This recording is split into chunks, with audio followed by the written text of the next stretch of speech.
তোমার সব থেকে বড় প্রবলেমটাই হলো তোমার জীবনের সব থেকে বড় প্রবলেম। বুঝতে পারছো না? প্রবলেমটাই হলো তোমার জীবনের সব থেকে বড় প্রবলেম। সেইটাকে ফাইন্ড করাই তোমার সব থেকে বড় প্রবলেম। বুঝতে অসুবিধা হচ্ছে, কিন্তু এটাই রিয়ালিটি। তুমি তোমার প্রবলেম কি সেটাই তুমি জানো না, কিন্তু সেটাকে ইমপ্রুভ করার চেষ্টা করছো তো এটা সব থেকে বড় কথা, কিন্তু সঠিক ডাইরেকশানে করছো না। ধরো তোমার একটা জিনিস দরকার, তুমি যদি অপোজিট জিনিসের উপর কাজ করো সেটা তো কোনোদিনই পাওয়া উচিত যাবে না। তাহলে তোমাকে ঠিক জিনিসের উপর কাজ করতে হবে। এবার তোমার প্রশ্ন আসতে পারে যে প্রবলেমটা কি? প্রবলেমটা হলে তাহলে প্রবলেমটা কি? প্রবলেমটা হলো তোমার মাইন্ডে। তুমি নিজের প্রবলেমকে প্রবলেম হিসাবে ভাবছো না। তোমার জীবনে কত বড় বড় প্রবলেম রয়েছে সেগুলোকে তুমি দেখতেই পারছো না।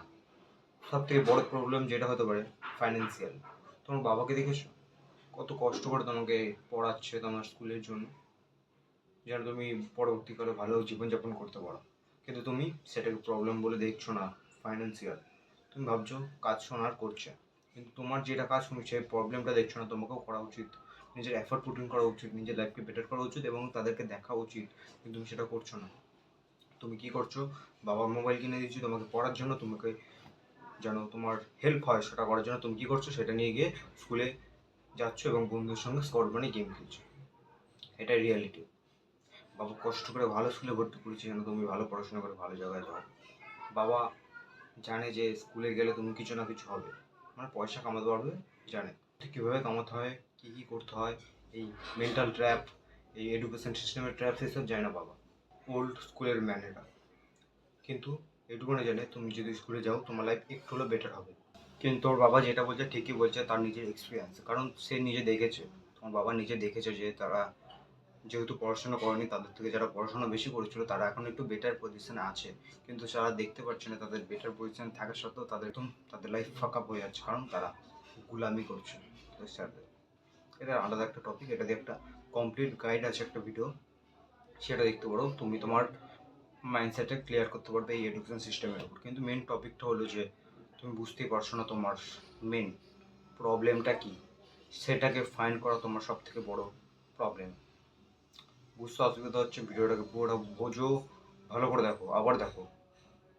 পয়েন্টটা হলো প্রবলেমটাই হলো তোমার সব থেকে বড় প্রবলেম এবং সেটাকে ফাইন্ড করাই হলো প্রবলেম। মানে তুমি বুঝতে পারছো না তোমার প্রবলেমটা কি। উল্কা কথা হলো এটা, বুঝতে পেরেছো? তাহলে তোমার প্রবলেমটাকে বুঝতে হলে তোমাকে ডোপামিন ডিটক্স করতে হবে, মেডিটেশন করতে হবে, গ্রেটফুল জার্নি করতে হবে। মানে তোমার ব্রেনকে একটা রিল্যাক্স দিতে হবে, তোমাকে একটা শান্ত স্থির অবস্থা তোমার ব্রেনকে রাখতে হবে, যেন তোমার ব্রেন সব জিনিসকে বুঝতে পারে। তুমি যদি সারাদিন মোবাইল দেখতে থাকো, তুমি যদি কিছু না ভাবো, তাহলে তোমার কোনো দিনই কিছু বুঝতে পারবে না তোমার কী হচ্ছে তোমার লাইফে। তুমি ট্রাই করো 7 দিন, আবার 7 দিন ট্রাই করো যে মোবাইল ছাড়া থাকা এবং 7 দিন মোবাইল নিয়ে থাকা।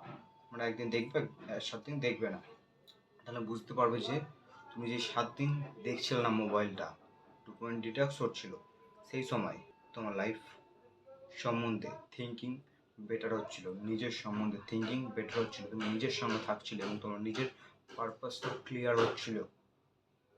তুমি তোমার নিজের আসল প্রবলেমকে ফাইন্ড করতে পারছো। তুমি নিজেই জানো না তোমার প্রবলেমটা কি। বিগেস্ট প্রবলেমটাই হলো এটা। তুমি যদি প্রবলেম জানো, তার সঙ্গে তুমি অ্যান্সারও জেনে যাবে। সিম্পল। এবার তুমি যদি ভুল ডাইরেকশানে কাজ করো, কোনো দিনও সেটা সলিউশন হবে না। সাপোজ তোমার মুখে একনা আছে প্রচুর, তুমি সেটাকে ফিক্স করার বদলে তুমি তোমার জলে ইনম্যাক্সিং করছো, তুমি তোমার হেয়ার কাটকে ডিজাইন করছো, সেটা একটা মূর্খের মতো কাজ হবে। পয়েন্টটাকে বোঝার চেষ্টা করো। ভিডিওটা পর্যন্তই। ভিডিওটাকে আবার দেখো। ভিডিওটা ভালো লাগলে ভিডিওকে লাইক করো এবং চ্যানেলটাকে সাবস্ক্রাইব করে দাও এরকম আরও ভিডিও পাওয়ার জন্য।